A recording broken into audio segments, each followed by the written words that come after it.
MPSC परीक्षा केंद्रात reel बनवणं सोमनाथ तेलंगे यांना भोवलंय। परीक्षा हॉल आणि कंट्रोल रूमचे व्हिडिओ सोशल मीडियावर पोस्ट केल्याप्रकरणी त्यांच्या विरोधात पुण्यातील लक्ष्मीनगर पोलीस ठाण्यात गुन्हा दाखल झालाय। पुढारी न्यूजने ही बातमी सर्वात आधी दिली आणि लावून धरली। तेलंगेनं स्वतःच्या सोशल मीडियावर रीलसह आयोगानं दिलेले ओळखपत्रही पोस्ट केलं। गंभीर बाब म्हणजे रीलमध्ये परीक्षा हॉलमधील पर्यवेक्षक, विद्यार्थी आणि कंट्रोल रूममधील सीसीटीव्ही दिसत होते। पुढारी न्यूजनं हा प्रकार उघडकीस आणल्यानंतर एमपीएससीने त्याची दखल घेतली आणि कांता असोसिएट कंपनीला कारणे दाखवा नोटीस बजावली। आता याच्यावरून काय समोर येतं ते आपल्याला पाहावं लागेल। किरण, अधिक माहिती।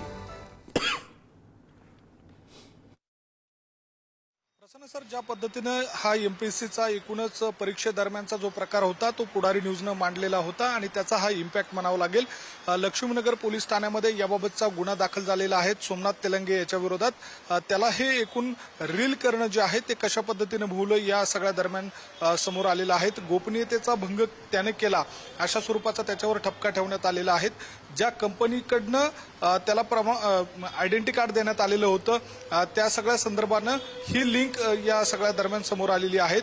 त्यानं इंस्टाग्रामच्या रीलवर आयडेंटिटी असेल, त्यासोबतच कंट्रोल रूमच्या सीसीटीव्ही असेल आणि जवळपास 4 ते 5 वर्गांमध्ये जाऊन छोटे छोटे व्हिडिओ केले आणि त्याचा रील केलेला होता। तो सोशल मीडियावर व्हायरल झाल्यानंतर एकूणच त्याच्या विरोधात मोठे गंभीर स्वरूपाचे आरोप देखील निर्माण झालेले होते। परीक्षा हॉलमध्ये अशा स्वरूपाचा मोबाईल नेणंच अलाउड नाहीये आणि अशा सगळ्या काळामध्ये मग हा मोबाईल कोण घेऊन गेलं किंवा त्याबाबतचा नेमका व्हिडिओ कोणी काढला असे सगळे प्रश्न उपस्थित झालेले होते। एमपीएससीने देखील पुढारीच्या बातमीची दखल याबाबत घेतलेली होती आणि त्या सगळ्या अनुषंगाने चौकशी केली जाईल अशा स्वरूपाची माहिती दिलेली होती आणि त्याचाच एक भाग म्हणजे चौकशी अंती या सगळ्या पार्श्वभूमीवर सोमनाथ तेलंगे याच्या विरोधात गुन्हा दाखल झालेला आहे। आणि इतकंच नाही तर ज्या कांता असोसिएटला याबाबतचं जे काम देण्यात आलेलं होतं त्या कंपनीला देखील कारणे दाखवा नोटीस बजावण्यात आलेली आहे। त्यामुळे आता पुणे पोलिसांकडनं केला जाणारा तपास आणि या कारणे दाखवा नोटीसला कांता असोसिएटकडनं नेमकं काय उत्तर दिलं जातं हे पाहावं लागणार आहे।